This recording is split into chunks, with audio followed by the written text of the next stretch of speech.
Salute is a program for and about men and women who have served our country. Our program includes news about the laws that affect veterans, information on benefits and services, and news from veterans organizations. And now, our host, Bob Peters. Hello and welcome to Salute. My guest today is Captain Stan Beach. He's a chaplain, with U.S. Navy retired. Saw quite a bit during Vietnam, and it's a pleasure to have you here, sir. Thank you. And could you tell us a little bit about yourself? Where were you originally from? Well, I'm originally from Michigan, a small farm town in Michigan. Came into the Navy, enlisted in the Navy in 1953, and then later became a chaplain in 1960. And then I retired in 87. Yeah. Well, I've noticed here on your,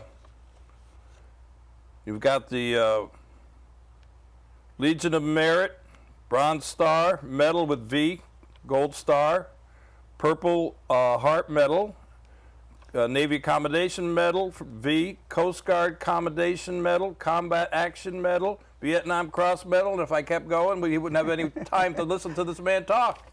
Very active, and you're here today representing the Order of the Purple Hearts, right? Yes, yeah. Could you tell us a little bit about the Order of the Purple Hearts, how it got started, and where are you guys right now? Well, the Purple Heart, a little bit of history first, was General Washington's initiation back in 1782 as military merit. And during the Revolutionary War, only 3 men were awarded that Purple Heart at that point. And then it was dropped until 1932 when General MacArthur initiated it again. Mm-hmm. And that's when they also had a Legion of Merit. So then the Purple Heart was strictly for being wounded.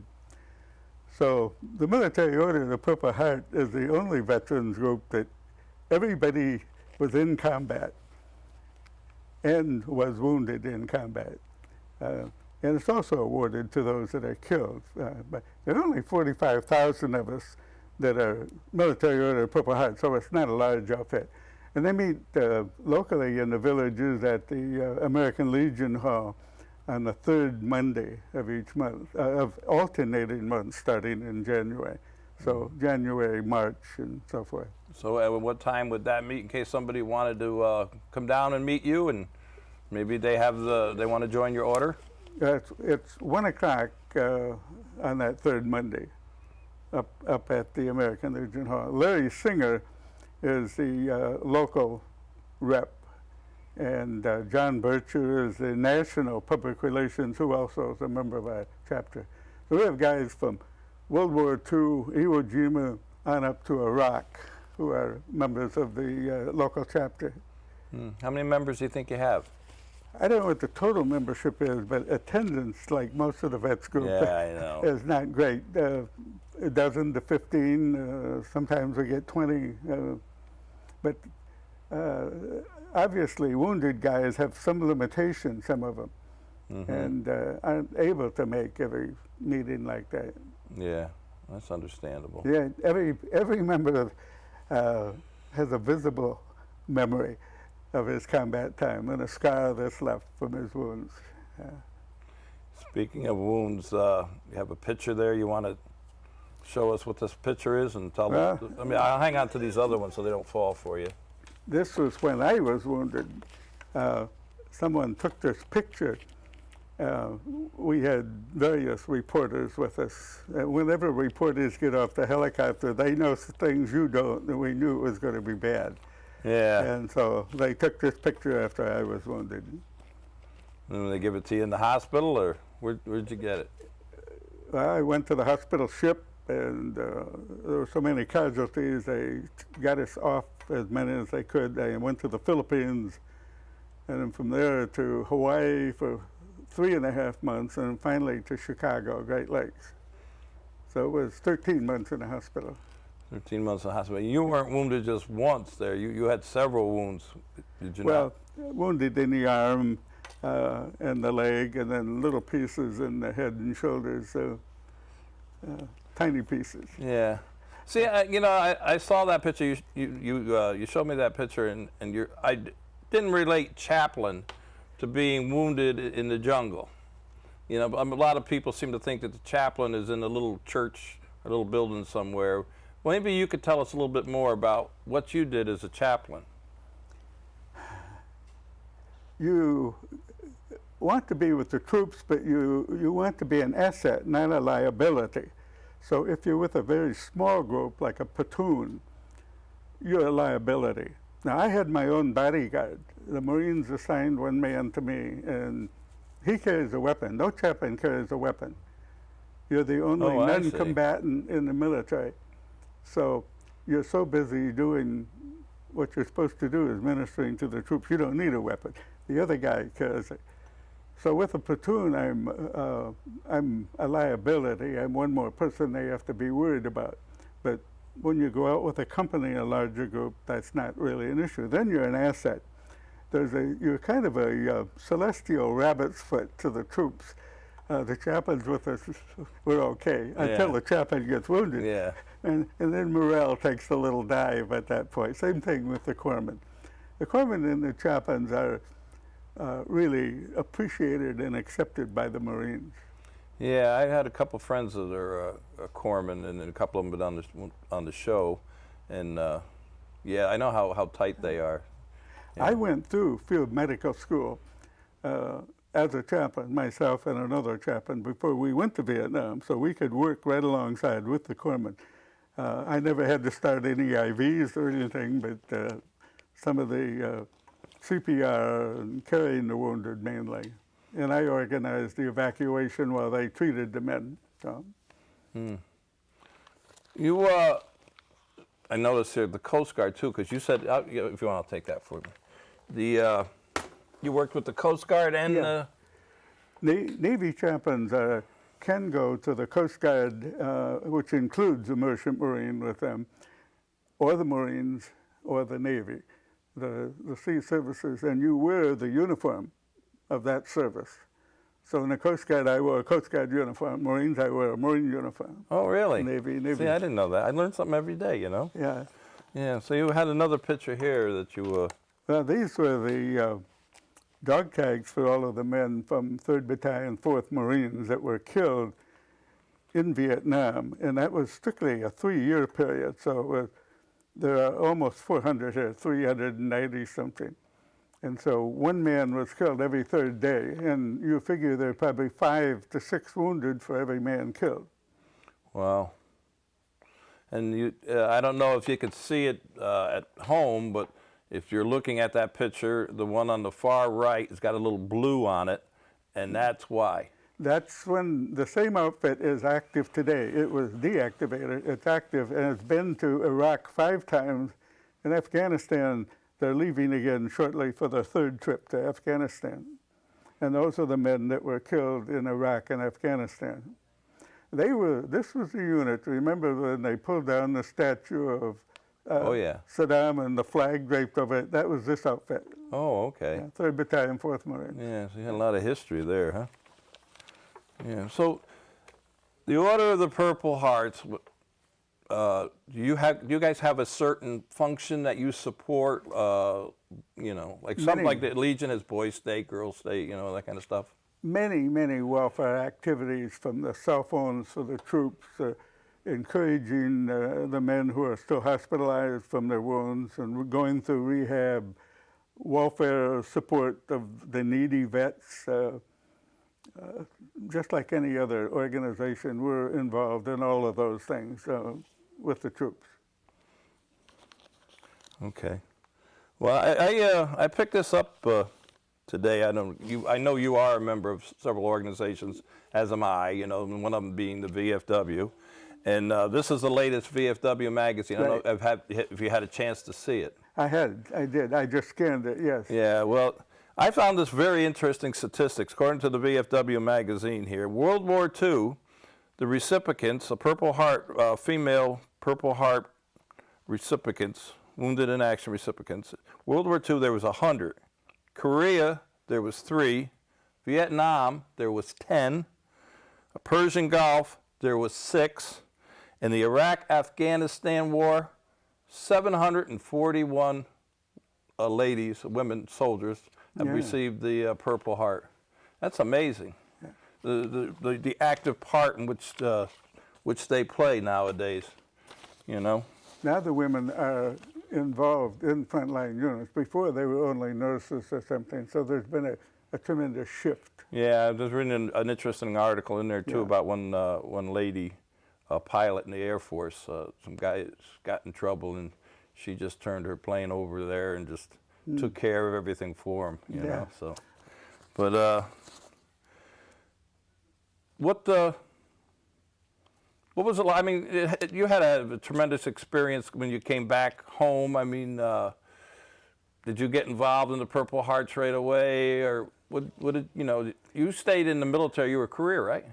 I stayed in the military, but the whole transition back during Vietnam was an anomaly for the way the troops are usually received when they returned home.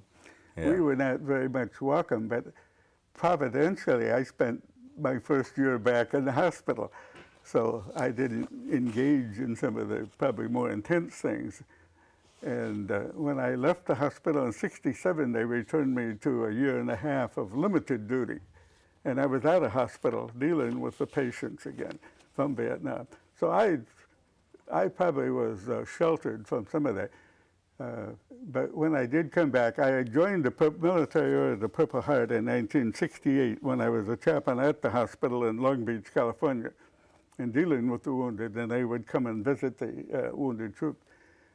And then from there, I went to the Philippines, and there were no Purple Heart chapters. And then Japan and different places, so I just kind of lost contact and dropped out. And then I picked up again locally here after I retired. There was nothing here. The one in Claremont had kind of folded, and John Bircher and Larry Singer and others very active in organizing the one up by the villages. And so it's become pretty active now. Yeah, you had quite a career after you got out too. I guess that's when you went to Taylor University and. Well, I went to. You have to be a chaplain. You have to have 9 years. You have to have 4 years of college. Oh, really? 3 years of graduate school, and then you have to be a pastor for 2 more years. Wow. Before you can be a chaplain. Yeah, I didn't know that. So they want you to bring some experience. So I did all of that beforehand, but afterwards the Navy sent me back for a year and a half of postgraduate study. I see you got when you got married. When did you get married? After Vietnam, or? That was after Vietnam. A couple of tours afterwards. From Vietnam, I went to Hospital Long Beach in the Philippines, and then I came back to postgraduate school. Yeah. And you got married, have a couple of kids. Yeah. Well, I was married before I went to Vietnam with 2 kids. Oh, you were? Yes. Oh, okay. So my wife went through that of watching the Navy car pull up and 2 officers in it walk up to the front door. And the heart stops. Yeah. She had seen me do that. I was stationed in Minneapolis, and I buried probably 30 or 40 Marine funerals. I had nominated for orders to the South Pole and the Wintering Over Group, and I asked, I can't go to the South Pole with all of this going on. So I went to Vietnam, and she settled in Michigan while I was in Vietnam with the 2 kids. Did you say your kids served in the military? Did you say your kids served in the military? My son was in the Coast Guard Reserve, but he's in federal law enforcement officer. I have a grandson who's a Marine on active duty now at Camp Lejeune. He was injured in Afghanistan. We have a left leg thing for beaches, and his left leg was pretty messed up. But he's working his way back to full duty again. Good, good. We wish him the best. Well, it's all our troops, Yeah. you know. So you meet once, what'd you say, you meet once a month? We meet on the 3rd Monday on alternating months from Alternating January, months, March, and so forth.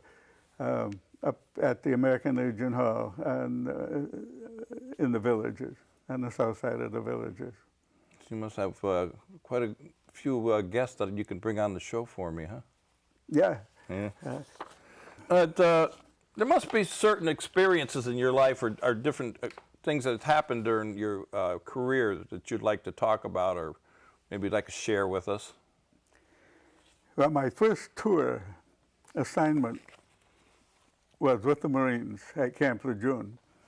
And I went back there 27 years later to be the head chaplain and retired where I started at Camp Lejeune.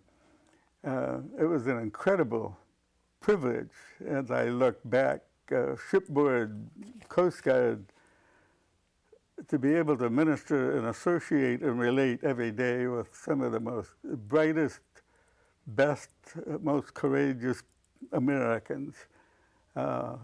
Just rich, rich friends. And I keep in touch with them from years and years.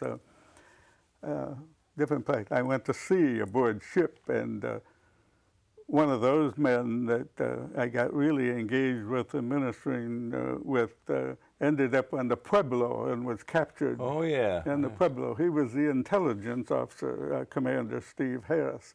Went through the torture and the rest of it, but a very active churchman from our time together aboard Forrest Sherman. We went through the Mediterranean and the Red Sea and spent many months at sea. So there are a lot of people like that through the years. Another man from that was, we encouraged a lot of them to go to college. And Frank Cole got out, went to college, came back as a Coast Guard pilot. And now he's in ministry. There are many like that. The corpsman, I was a hospital chaplain for 4 years at Navy Hospital Portsmouth.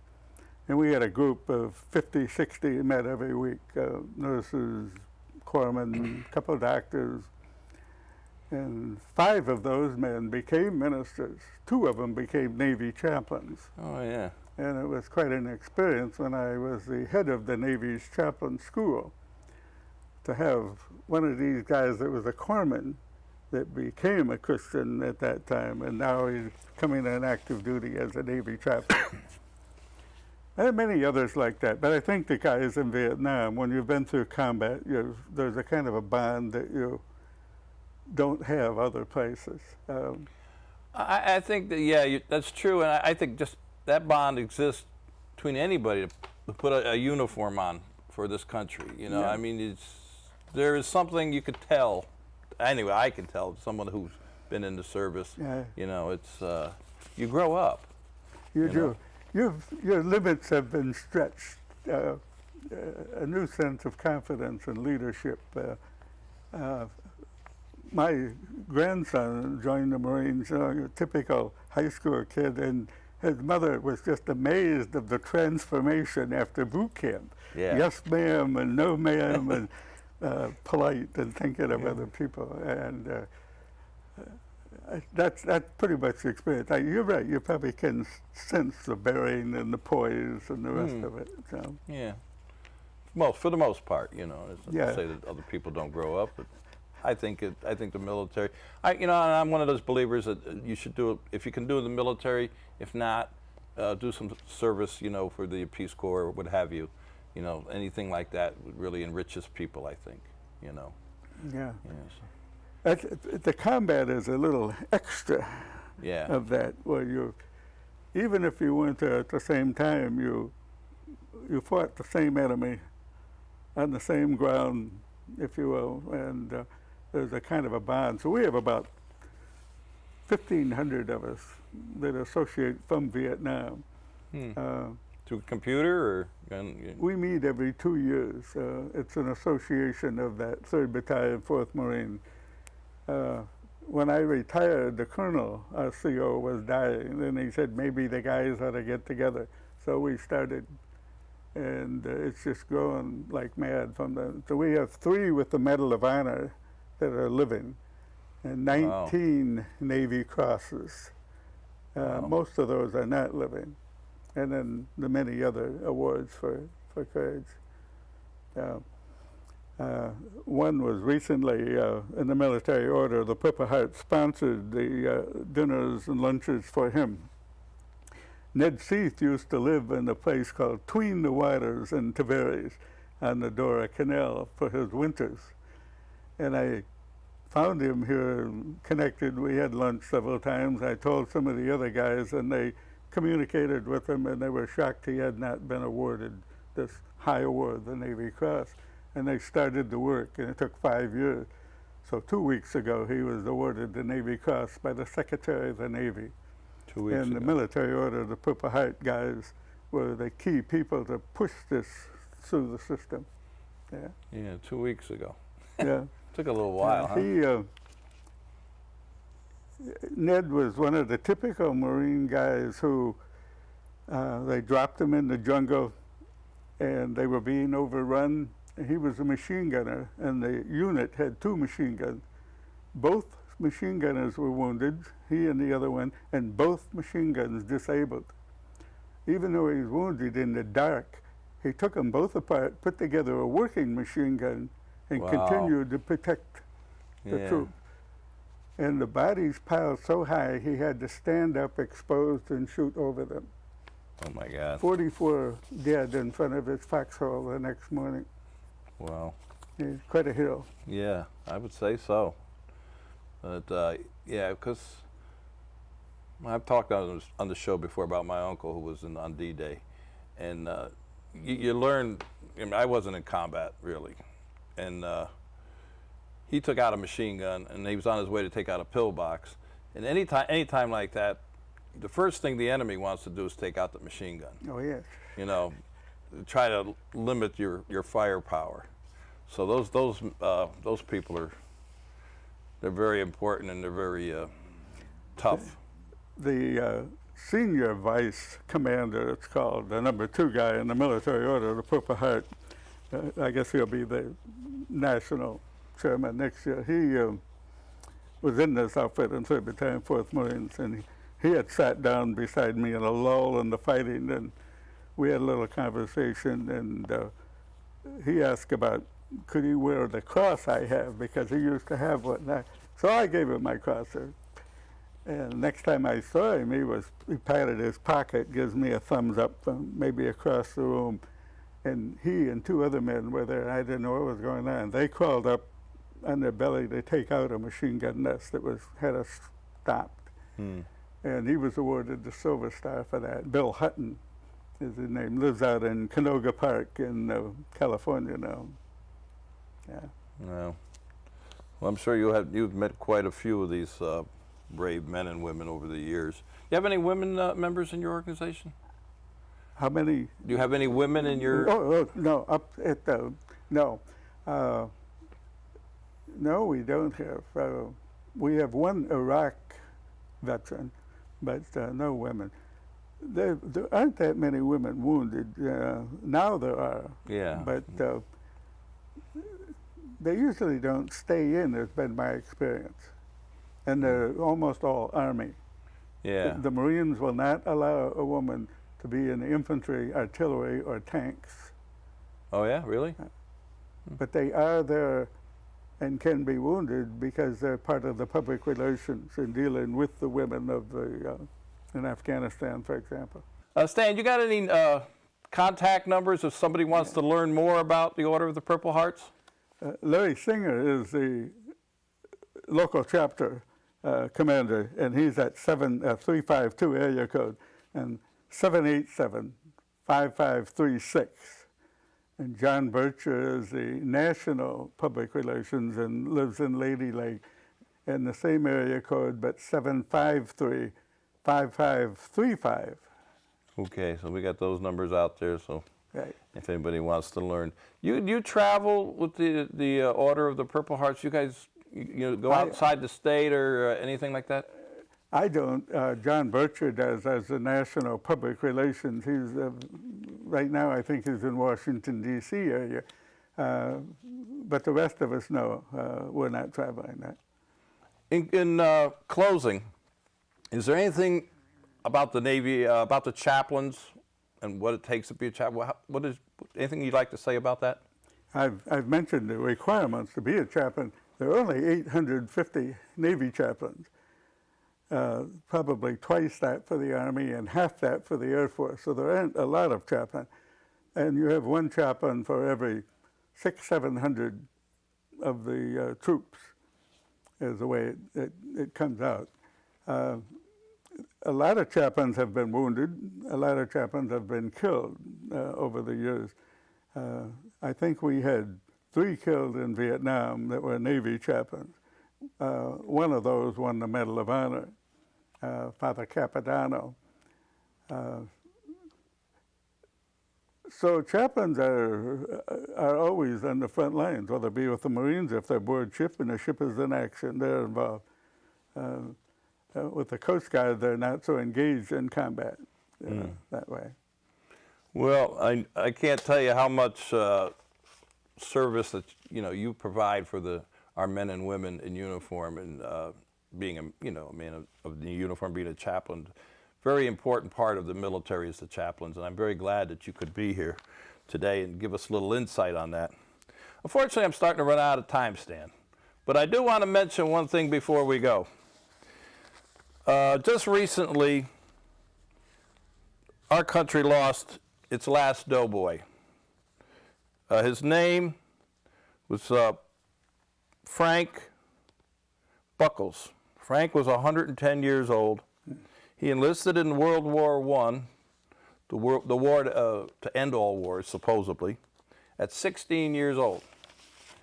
And he just passed away recently. And I want to just acknowledge that, and give the last salute to Frank. With that, I also want to thank my guest for being here, and I want to thank you for all you've done for any man or woman that put on a uniform. You guys are great, and I hope the Order of the Purple Hearts continues and growing. So thanks for being here, Thank you. Stan. Okay, to all our veterans out there, our active military and their families, we salute you. Till next time.